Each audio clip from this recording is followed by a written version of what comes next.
दोस्तों, किसी ने सही कहा है कि आवाज ऊंची हो तो कुछ लोग सुनते हैं, लेकिन अगर बात ऊंची हो तो बहुत सारे लोग सुनते हैं। नमस्कार दोस्तों, एक छोटी सी कहानी। यह कहानी एक लड़के की है जो 24 साल का लड़का है। वह सेठ के यहाँ पर नौकरी करता था। उसके माँ बाप इस दुनिया में नहीं थे। जिंदगी बड़ी परेशानी में चल रही थी। वह रोजाना पैसे कमा करके घर आता था, खुद खाना बनाता था और खाता था और रात में थक कर सो जाता था। एक दिन उसने देखा कि एक बूढ़ा फकीर अपनी पीठ पर 3 ठेले लेकर एक शहर से दूसरे शहर की ओर जा रहा था। वह काफी बूढ़ा हो चला था। बहुत देर तक वह यूं ही सफर कर रहा था। आखिरकार कुछ दूर और सफर करने के बाद वह चलते चलते थक कर एक पेड़ के नीचे बैठ गया। तभी उसकी नजर उस नौजवान युवक पर पड़ी जो उसी रास्ते से जा रहा था और वह भी उसी दिशा में जा रहा था जिस दिशा में उन बूढ़े फकीर को जाना था। तभी वह लड़का उस फकीर के पास से होकर गुजरा। इस पर वह फकीर उस लड़के से कहते हैं, सुनो बेटा, क्या तुम मेरी थोड़ी सी मदद कर सकते हो? यह ठेला बहुत भारी है और मैं बूढ़ा हो चुका हूँ। ज्यादा समय तक इनका बोझ नहीं उठा सकता और बहुत थक भी चुका हूँ। तो क्यों ना तुम मेरे एक ठेले को ले लो और मुझे उस दूसरे गांव तक पहुंचा दो। इसके बदले में मैं तुम्हें 3 स्वर्ण मुद्राएं दूंगा। वह लड़का फकीर की बातें सुनता है और फकीर से कहता है, कोई बात नहीं बाबा, मैं आपकी मदद करने के लिए तैयार हूँ। कहिए आपको कहाँ जाना है? ऐसा कहकर उस लड़के ने उस फकीर का एक ठेला उठा लिया और अपने कंधे पर ले लिया। तभी उस जवान लड़के को यह एहसास हुआ कि ठेला तो सचमुच बहुत भारी है। वह लड़का और फकीर दोनों रास्ते में आगे की ओर बढ़ चले। कुछ दूर आगे चलने के बाद देखते ही देखते वह गांव खत्म होने लगा और अब एक सुनसान रास्ता आगे की ओर जा रहा था। वे दोनों अपने मार्ग में मस्त होकर आगे की ओर बढ़ रहे थे। जब भीड़ से पूरी तरह से अलग हो गए तो वह लड़का फकीर से कहता है, बाबा, इस ठेले में आखिर ऐसा क्या है जो यह इतना वजनी है? इस पर वह फकीर उस लड़के को जवाब देते हुए कहते हैं, कुछ नहीं बेटा, बस इसमें तांबे के कुछ सिक्के भरे हुए हैं, इसी कारण यह ठेला बहुत वजनी है। फकीर की बात सुनकर वह लड़का मन ही मन सोचने लगता है, यह बाबा जरूर कोई व्यापारी हैं, तभी तो इतने सारे तांबे के सिक्के लेकर चल रहे हैं। फिर तभी उसके मन में एक ख्याल आया कि मुझे क्या करना है। मुझे तो खाली यह ठेला दूसरे गांव तक पहुंचा देना है, बस इतना ही। जैसे ही उसके मन में यह ख्याल आया कि तांबे के सिक्कों का वह ख्याल मन से निकाल दिया और अपनी धुन में मस्त होकर वह आगे चलने लगा। चलते चलते कुछ और समय बीता और वे दोनों एक नदी के किनारे पर जा पहुँचे। लड़का हट्टा कट्टा था और काफी चुस्त और तंदुरुस्त भी था, इसलिए वह बिना सोचे समझे उस नदी में उतर जाता है। किंतु वह फकीर अब भी किनारे पर ही खड़ा था। इस पर लड़का फकीर से कहता है, क्या हुआ बाबा, चलिए आइए, हमें यह नदी पार करनी होगी, तभी तो हम उस गांव तक पहुंच पाएंगे। फकीर उस लड़के से कहते हैं, मैं जानता हूं बेटा, हमें यह नदी पार करनी ही होगी, लेकिन जैसा कि तुम जानते हो मैं बूढ़ा हो चुका हूं और 2-2 ठेले लेकर मैं यह नदी पार नहीं कर सकता। कहीं मेरा पाँव न फिसल जाए। क्या होगा? क्या तुम मेरी एक और गठली ले सकते हो? मैं तुम्हें इसके बदले भी 3 स्वर्ण मुद्राएं दूंगा।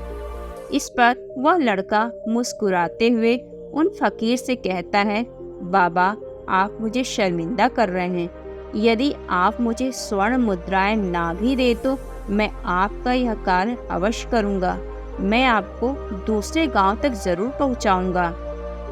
इस बात पर फकीर मुस्कुराते हुए लड़के से कहते हैं, बेटा, तुम तो बड़े ही भले इंसान लगते हो। इतना कहकर उन्होंने वह दूसरी गठरी भी उस लड़के को थमा दी। उस लड़के ने जब दूसरी गठरी अपने कंधे पर रखी तो वह गठरी भी उसे बहुत ज्यादा भारी लगी, लेकिन उसने वहां पर कुछ नहीं कहा। जैसे तैसे उन दोनों ने नदी पार की। नदी पार करने के बाद बातों बातों में ही उस लड़के ने फकीर से कहा, बाबा आखिर इस दूसरी गठरी में क्या है? यह गठरी भी बहुत वजनी है।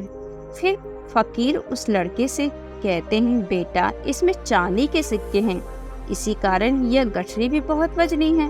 उन फकीर की बातें सुनकर अब लड़के का दिमाग तेजी से काम करने लगा। वह यह सोच रहा था, एक ठेले में तांबे के सिक्के हैं, दूसरे में चांदी के। ऐसा प्रतीत होता है मानो यह फकीर बाबा कहीं दूर से आ रहे हैं और उन्होंने अपनी सारी जमीन जायदाद बेचकर यह सारे सिक्के इकट्ठे किए हैं, तभी तो वह इतना धन लेकर चल रहे हैं। लेकिन लड़का फकीर से कुछ नहीं कहता और वे दोनों चुपचाप मार्ग में आगे की ओर बढ़ते चले जाते हैं। कुछ दूर आगे बढ़ने के बाद एक बार फिर सुनसान रास्ता आता है। सुनसान रास्ते को देखकर लड़के के मन में तरह तरह के विचार उत्पन्न होने लगे। वह यह सोचने लगा, अरे यह तो सुनसान जगह है, अगर मैं यह सिक्के लेकर यहाँ से भाग जाऊं तो यह फकीर मुझे कब ढूंढ पाएंगे। मुझे नहीं लगता कि यह मुझे कभी पकड़ पाएंगे और यहाँ पर कोई है भी नहीं जो इनकी मदद कर सके। वैसे भी यह बहुत सारे सिक्के हैं, मैं इनसे एक अच्छी दुकान खरीद सकता हूँ, नया व्यापार शुरू कर सकता हूँ। वैसे भी यह फकीर तो बूढ़ा हो गया है, इतने पैसों का क्या करेगा, इससे अच्छा तो मैं ही इनकी देख रेख कर सकता हूँ। लड़का यह सब सोच ही रहा था, तभी अचानक उसे खुद पर आश्चर्य हुआ, अरे मैं यह क्या सोच रहा हूँ। फकीर बाबा न जाने कहाँ से आ रहे हैं और किस तरह करके इतने सारे पैसे इकट्ठा किए होंगे। मुझे इनका फायदा नहीं उठाना चाहिए, ऐसा मुझे कभी नहीं सोचना चाहिए। उसने कुछ देर के लिए अपने मन के विचारों को काबू में कर लिया, लेकिन कुछ देर बाद उसके मन के विचार उसी पर हावी होने लगे। वह लड़का दो ठेले लेकर फकीर के पीछे पीछे चल रहा था और कुछ दूर आगे चलने के बाद एक पहाड़ी आई। इस बार फकीर बाबा उस लड़के से कहते हैं, बेटा यह पहाड़ी मैं नहीं चढ़ पाऊंगा, काफी बूढ़ा हो चुका हूँ, मेरे घुटनों में भी दर्द रहता है। यदि तुम मेरी तीसरी गठरी भी ले लो तो मैं तुम्हें और 3 स्वर्ण मुद्राएं दूंगा, लेकिन याद रखना इसे कहीं गिराना नहीं, कहीं यह गठरी खुल न जाए। इस पर वो लड़का उन फकीर से कहता है, क्यों बाबा आखिर इसमें ऐसा क्या है? फकीर उस लड़के से कहते हैं, बेटा इसमें स्वर्ण मुद्राएं हैं। यह सुनकर लड़का मन ही मन बहुत प्रसन्न हुआ। चुपचाप वह गठरी भी फकीर से ले लिया। देखते देखते वे दोनों मार्ग में आगे की ओर बढ़ने लगे। अब फकीर बिना कोई वजन लिए आराम से पहाड़ की चढ़ाई कर रहा था, किंतु वह नौजवान लड़का जो पीछे था वजन के कारण बहुत धीरे धीरे चल पा रहा था। लेकिन जब से उसने सोने का नाम सुना था उसका मन तो छलांगे मार रहा था। मन ही मन सोच रहा था, अगर मुझे यह सारा धन मिल जाए तो मेरा जीवन कितने आराम से कट जाएगा। वैसे भी यह बाबा तो बूढ़े हो चुके हैं, भला इतने पैसों का क्या करेंगे, इनका जीवन तो वैसे भी कट चुका है। एक काम करता हूँ, यह सारे पैसे लेकर यहाँ से भाग जाता हूँ। लड़के के मन में अनगिनत ऐसे ही विचार उठ रहे थे। अब उसकी बुद्धि पर ये सब विचार पूरी तरह से हावी हो चुके थे। लड़के का मन अपनी बात को सही साबित करने के लिए कुछ भी कह रहा था। तभी उस लड़के के मन में एक और विचार उत्पन्न हुआ। अब की बार वो लड़का सोच रहा था, यह फकीर बाबा कोई चोर है, वरना इनके पास इतनी सारी स्वर्ण मुद्राएं कहाँ से आती। अगर यह कोई व्यापारी होते तो भला यह इस तरह से पैदल यात्रा तो नहीं करते। अगर इनके पास इतने सारे पैसे थे तो यह कोई न कोई साधन अवश्य कर सकते थे। लगता है यह कोई चोर है और चोरी से भले चोरी करने में क्या बुराई हो सकती है। यह सोचता हुआ वह लड़का अब उन फकीर से तेजी से आगे की ओर बढ़ रहा था। यह देखते देखते वह फकीर के बहुत आगे निकल गया और वह सोच रहा था, जैसे ही इस पहाड़ की ढलान आएगी मैं तीनों गठरियाँ लेकर भाग जाऊंगा। इससे यह सारे पैसे मेरे हो जाएंगे, मेरी गरीबी हमेशा के लिए दूर हो जाएगी, मैं जो चाहूंगा वह कर पाऊंगा। देखते देखते वह दोनों पहाड़ की चोटी पर पहुंच गए और अब ढलान का रास्ता शुरू होने वाला था। तभी वह लड़का फकीर से नजरें बचाकर तीनों गठरियाँ लेकर भागता हुआ आगे बढ़ गया। अब उसे अपना शरीर बहुत हल्का महसूस हो रहा था, मानो उसे उन 3 थैलों का वजन तक न मालूम पड़ रहा हो। काफी दूर दौड़ते दौड़ते किसी तरह से वह अपने आप को बचाते बचाते घर पहुंचा। उसकी खुशी का कोई ठिकाना न था। उसने सोचा, क्यों ना मैं जल्दी जल्दी इन गठरियों में से वह सारे पैसे निकाल लूं। यह सोचकर जब उसने गठरियों को खोला तो पहली गठरी में उसे लोहे से जंग भरे हुए सिक्के मिले। यह देखकर उसे यकीन नहीं हुआ। इस पर उसने फटाफट दूसरी गठरी भी खोल डाली। उसे लोहे की जंग लगे हुए सिक्के ही निकले। यह सब देखकर वह लड़का बड़ा हैरान था। आखिर यह सब क्या हो रहा है? फकीर ने तो मुझसे कुछ और ही कहा था। अब सोने वाली गठरी खोली और उसमें भी लोहे की जंग लगे हुए सिक्के ही निकले। यह देखकर लड़का बहुत क्रोधित हुआ। उसने सोचा, वह फकीर मुझसे झूठ क्यों बोला? आखिर उसने ऐसा क्यों कहा कि तांबे, चांदी और सोने के सिक्के हैं इसमें? वह यह सब सोच ही रहा था, तभी उसकी नज़र उस थैले में पड़े एक पत्र पर पड़ी। उसने वह पत्र उठाया। उस पत्र में लिखा था, यह पूरा नाटक ईमानदार व्यक्ति की खोज करने के लिए रचा गया है और मैं इस राज्य का राजा हूँ।